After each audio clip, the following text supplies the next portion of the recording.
This is an NBC News special report. Here's Chuck Todd.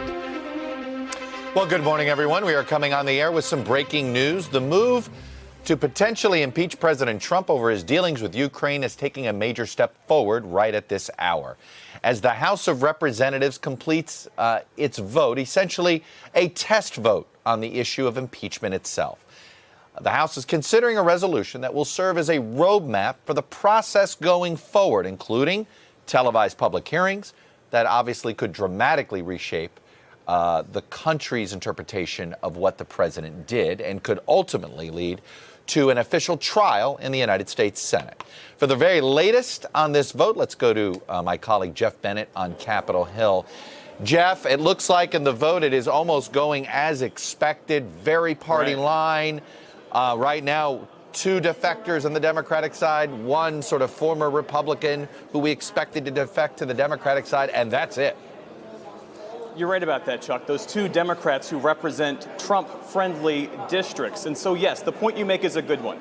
This vote is the roadmap that takes this private impeachment inquiry process public. For the last 3 to 4 weeks, you've had House investigators deposing witness after witness behind closed doors. That process is now coming to an end, and House Democrats, House Democratic leadership, they've made the point that as this private process goes public, you need to establish a roadmap for doing that. And so this resolution, the text of which was released earlier this week, what it says is that the investigative heavy lifting, that will stay within the realm of the House Intelligence Committee. Adam Schiff leads that committee. So when we do get these public hearings, you'll see Adam Schiff in charge of it.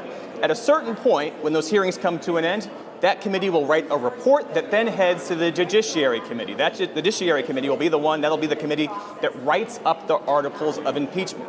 You will then see, at some point potentially, another vote on the House floor on those specific articles. That would then set up the Senate to have a trial. So House Democrats are really laying out a calendar here that has no dates on it, right? There is no timeline for how long this will take.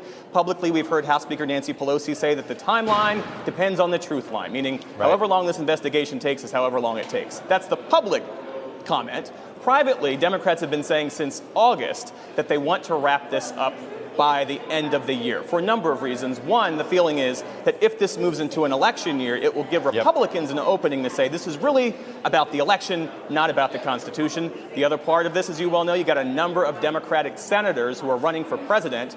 And if there is a Senate trial in January or February, you would then have all of those Democratic candidates here in Washington, not in Iowa, not in New Hampshire, doing the work that they would rather be doing as part of their campaign, Chuck. Jeff Bennett on Capitol Hill for us, and as folks can see on the vote board there, just about everybody has voted, and this is very reflective almost of the country itself. Democrats on one side of this story, Republicans on the other. Let me go to Hallie Jackson, who's standing by for us at the White House, our chief White House correspondent. And Hallie, the White House has got to be breathing a sigh of relief here in that the House Republicans are all on their side, but they're all on their side in process. This is not a vote on the substance of what the president did, so there's still time for concern down the road. But politically, for now, the president's got his party in his corner. And you know what, Chuck? Sources that I've talked to this morning here at the White House are very keyed in on this. And you know what they are liking right now? That blank spot where it says Republican yay. No Republican defectors. We are told that the White House, the president, has been working nonstop. There is okay, one. so Justin Amash, considered an independent. Independent. So they did lose one. They can't pretend they didn't. So I will say, though, Justin Amash made very clear months ago that he was no longer going to be sort of towing the party line on the Republican side on this. And I would think on that this vote, the yeas are 232. The nays are 196. The resolution is adopted without objection. The motion to reconsider is laid upon the table. Hallie Jackson, Nancy Pelosi cutting you off there. My apologies there. Quickly, 10 seconds, and we'll wrap this up. Seek recognition. President doesn't want impeachment, Chuck, but he has it now. This is official. The most he can hope for now is to keep Republicans in line behind him, even as this moves to substance, Chuck. I think at this point he may hope that maybe the articles don't ever get written. We shall see.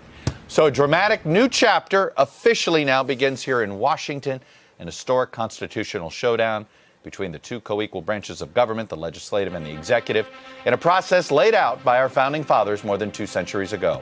We'll, of course, continue to follow this story And my colleague Lester Holt will have complete details tonight on the NBC Nightly News with Lester Holt, reporting tonight from Los Angeles with the latest on those deadly California wildfires. For now, for my colleagues on Capitol Hill at the White House, I'm Chuck Todd, NBC News in Washington. Good day.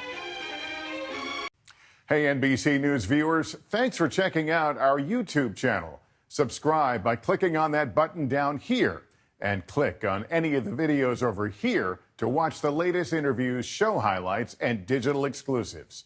Thanks for watching.